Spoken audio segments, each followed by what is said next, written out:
24 목장에 소속되어 있는 김은섭 집사라고 합니다. 먼저 부족한 저를 이 자리에 세워주신 하나님 아버지께 영광을 올려드립니다. 어린 시절 정확히 기억은 나지 않지만 성탄절, 부활절 등 특별한 날에 노방 전도를 통해 교회를 나갔던 기억과 성인이 되어서는 군 복무중에 다녔던 게 전부였습니다. 저는 사남이녀의 막내로 형제가 많은 집안에서 경제적으로 넉넉하진 않았지만 자식 사랑이 남달랐던 부모님 설화에서 자랐습니다.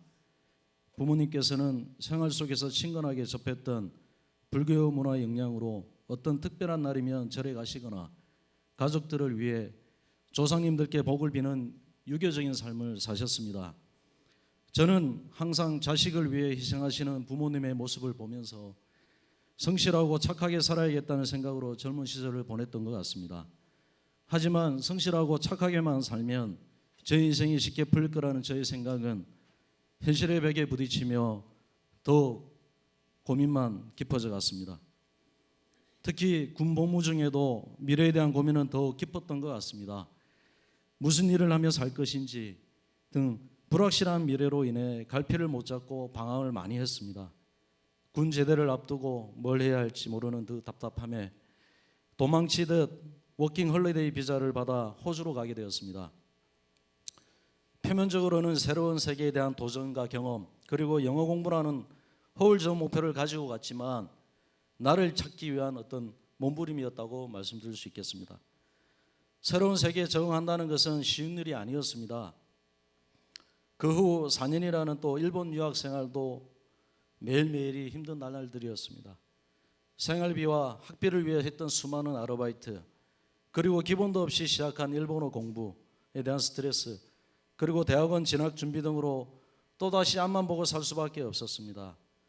혼자서 모든 것을 헤쳐나간다는 것은 그 유학생활은 너무 저에게는 힘들었었습니다.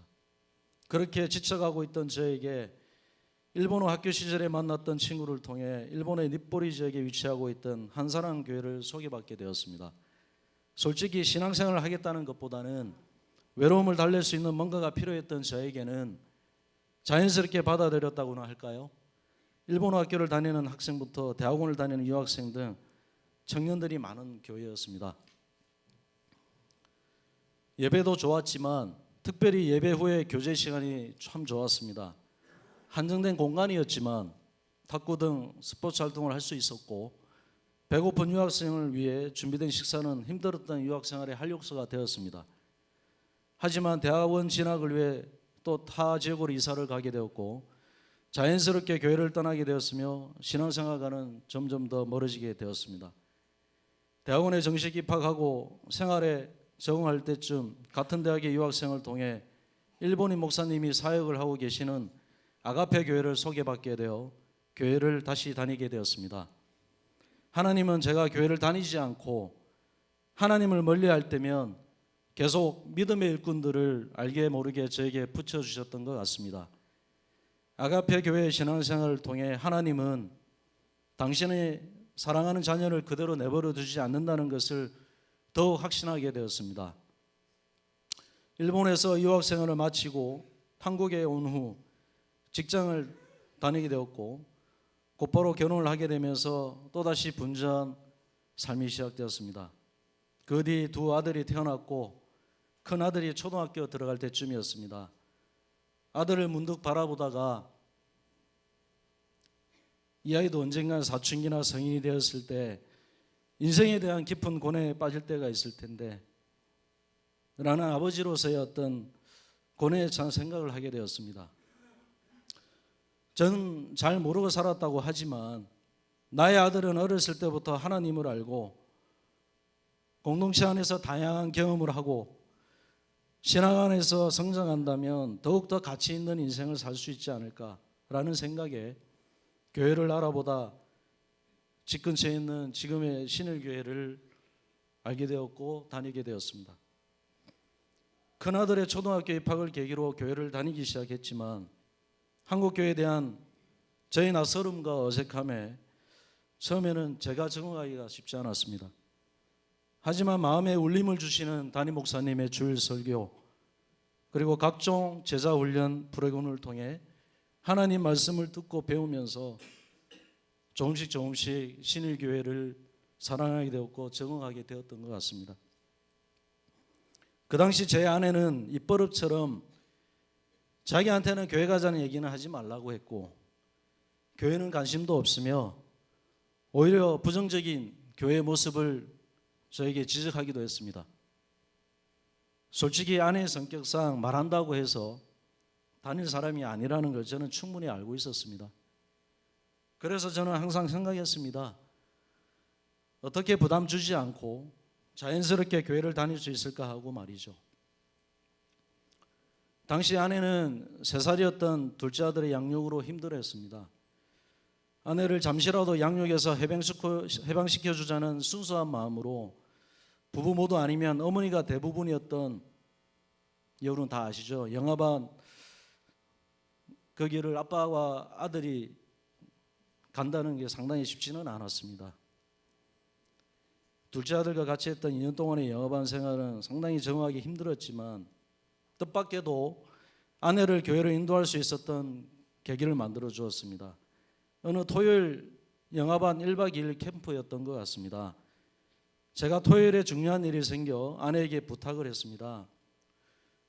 흔쾌히 아내는 승낙을 했고 끝나고 난 그날 저녁에 아내는 교회에 대한 인상이 좋았던지 아내 입에서 교회 괜찮은 것 같아 라는 생각지도 못한 얘기를 듣게 되었습니다. 그 믿지 않는 배우자를 초청하는 프로그램 사랑의 하모니를 통해 아내는 결정적으로 신일교회에 다니게 되었습니다. 다시 한번 하나님이 역사하신다는 걸 느낀 순간이었습니다. 아내와 함께 가족 모두가 교회를 다니면서 저는 완전체가 된 느낌이었습니다. 가족 모두가 같은 방향을 향해 가고 있고 같은 신앙 안에서 믿음 생활을 한다는 것은 정말 저에게 큰 힘이 되었습니다. 세상 속에서 방황하다 살다 죽을 수밖에 없었던 저와 저희 가족을 예수 그리스도의 십자가의 보혈로 죄를 씻겨주시고 하나님의 은혜를 잊지 않고 살아가는 믿음의 가족으로 세워주시고 이끌어주신 하나님 아버지께 감사드립니다. 앞으로 저의 비전은 예수님을 믿게 됨으로써 가지게 된 마음의 안식과 구원에 대한 희망을 아직 믿지 않는 멀리 떨어져 살고 있지만 저희 형제자매와 그리고 저희 곁에 있는 이웃, 지인 모두를 위해서 기도하고 그분들의 영혼을 구원할 수 있는 사람이 될 수 있는, 인도할 수 있는 그런 사람이 되기를 꿈꿔봅니다. 여러분을 축복하며 저의 부족한 간증을 끝까지 경청해 주셔서 진심으로 감사드립니다.